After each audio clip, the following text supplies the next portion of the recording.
We'll be working to replace Phoenix because essentially it does not work well, and our public servants are paying the price for that. So we're working and have been for a number of months with the industry providers to identify several that will be able to handle the complexities of pay for the Canadian public service and give them the system and the solutions that they deserve. 3 years since coming online, Phoenix Pay has been a disaster from the start and a costly one. Canada's Parliamentary Budget Officer has just released his tally for how much it will wind up costing the federal government and ultimately taxpayers after thousands of federal workers were either overpaid, underpaid, or not paid at all. The government has already spent or plans to spend more than $1.5 billion on it.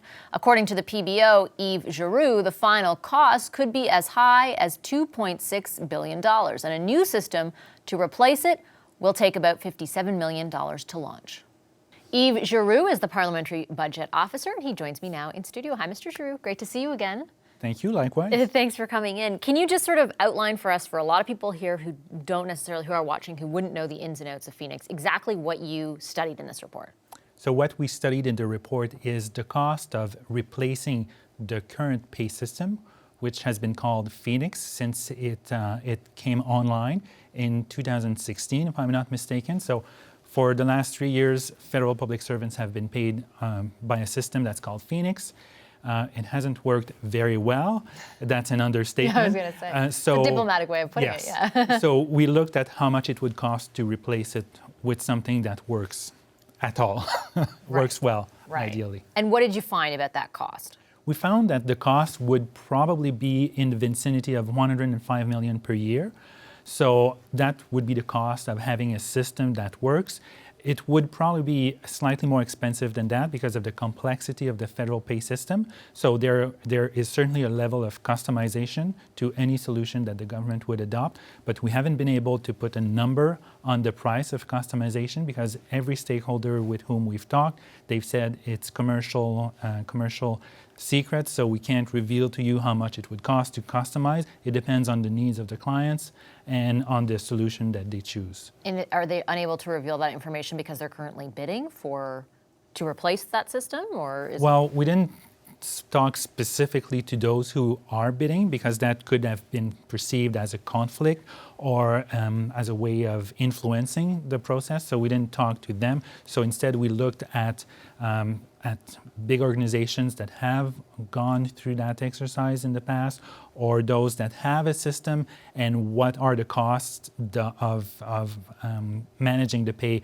for organizations of a similar size and similar complexity. So at its base then it would cost $105 million yes. at the very least, and then whatever else is added to that for customization. Exactly. And how does that compare to the kinds of costs that exist right now?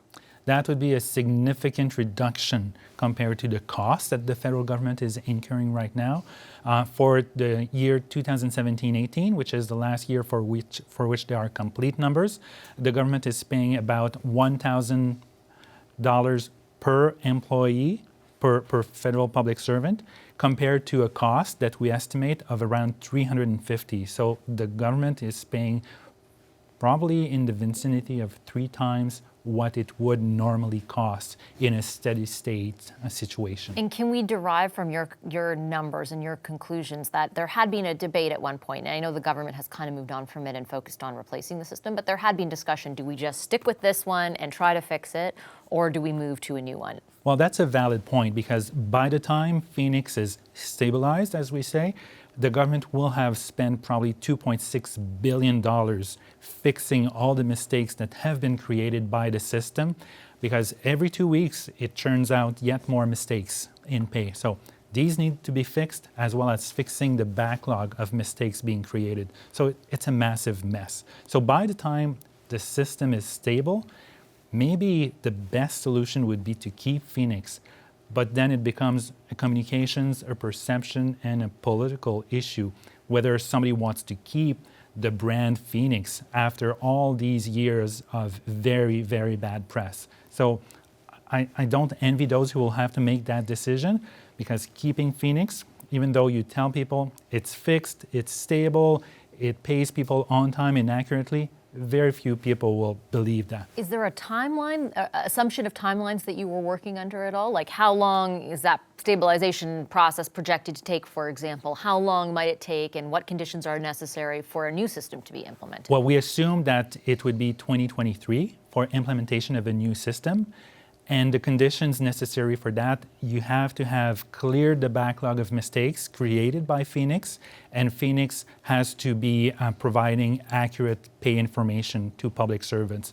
That's an essential condition because if you don't do that, Phoenix will continue to generate mistakes, and if you transfer pay information that is corrupt or inaccurate, then any new system will be basing its calculations on that and will continue to generate mistakes. So if I understand correctly, Phoenix does have to be fixed for a new system to be functional. Yes, the pay files of employees have to be accurate when you transfer them to a new system. Otherwise, it's garbage in and garbage out, as I say scientifically.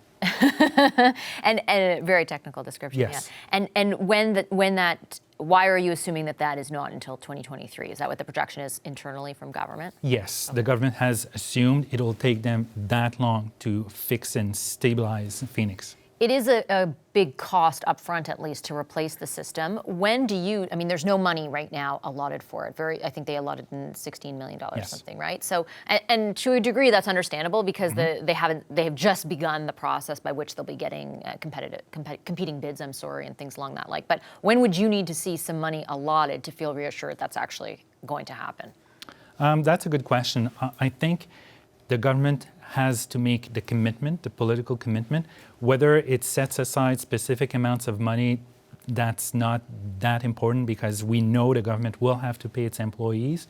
So in the grand scheme of things, they can allocate that through the normal supply process. I don't think that's setting aside specific amounts of money would be necessarily essential at this point, early in the game. And in fact, it could even play against the government to set aside specific amounts because that would tip bidders or those who work on fixing the current system as to how much the government is willing to put at a minimum. So you'll be waiting to see if they decide to go ahead with something new and when they choose among the bidders, and then money comes after that. Exactly. Okay, I'll leave it there. Thank you, Mr. Giroux. My pleasure. Appreciate it. Hi, I'm Vashi Capellos, host of Power in Politics. See more of our show by subscribing to the CBC News channel or click the link for another video. Thanks for watching.